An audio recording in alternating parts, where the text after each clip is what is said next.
ఆ ప్రభుత్వాల పైన ఎంతైనా ఉన్నది.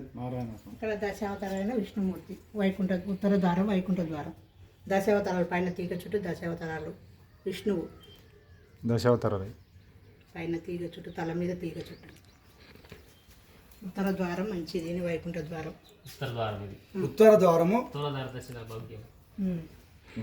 ఇప్పుడు నేచురల్గా పెడతారు అది అప్పటికే పెట్టారు. ఈ కిటికీ స్వస్తిక ఆకారం స్వస్తిక ఆకారంతో ఒకటే రాయితోటి స్వస్తిక ఆకారాన్ని ఏర్పాటు చేసిండ్రు. ఇదమ్మా అలా ఉంది చెప్తాను. ఇది పద్మం ఆకారం. పద్మం ఆకారం అని చెప్పేసి ఒకటే రాయితోటి ఎలాంటి అతుకులు లేకుండా నేను అమ్మరిచ్చిపోతే నేను అయ్యతో అన్ని తీపిస్తే దాంట్లో సెట్ చేసుకున్నాను అలా. ఇది పద్మం ఆకారం. మత్స్యాకారం. మత్స్యాకారం చేప ఆకారంతో మత్స్యాకారంతో ఇది ఒకటి నిర్మించిండ్రు.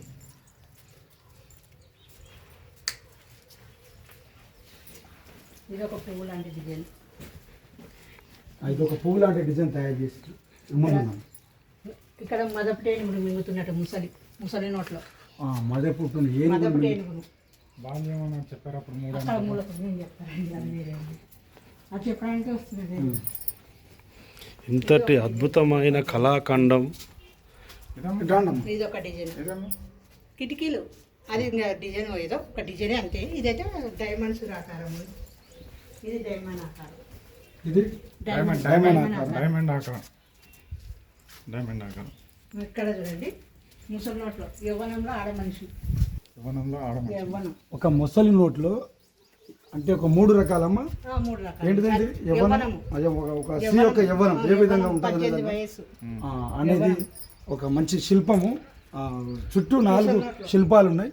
ఒక్కో దాంట్లో ఒక రకమైనటువంటి దాన్ని పొందపరిచింది. బాల్యం, యవ్వనం, ఇక్కడ మధ్య వయసు. ఇది కోమారం.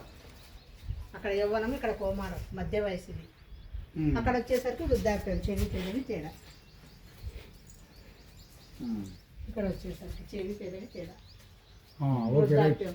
ఒకే బొమ్మలోనే అన్ని ఎంత అద్భుతమైన కళాఖండం. మనసుకు ఎంతో వృద్ధాప్యం.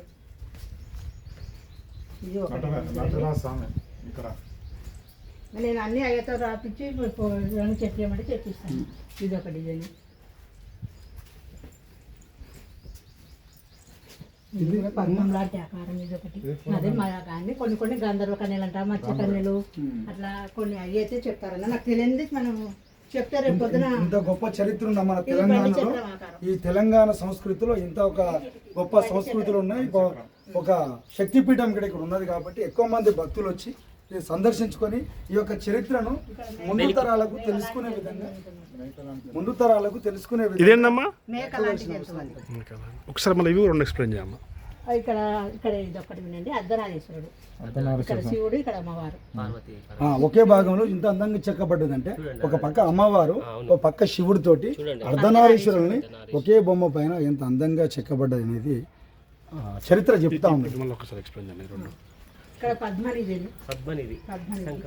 ఇక్కడ శంకునిధి ద్వారపాలకులు. ఇక్కడ యమునాదేవి శిల్పం.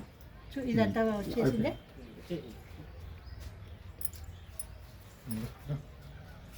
ఇక్కడ యమునాదేవి శిల్పం. ఇది ఇక్కడ ఉన్నటువంటి సంగమేశ్వరాలయంలోని విశిష్ట విషయాలు. మళ్ళా ఇక్కడ ఉన్నటువంటి వేరే దేవాలయంలో సందర్శించి తదుపరి విషయాలను టిఆర్ నిజము ముందుకు తేవడానికి సిద్ధంగా ఉన్నది.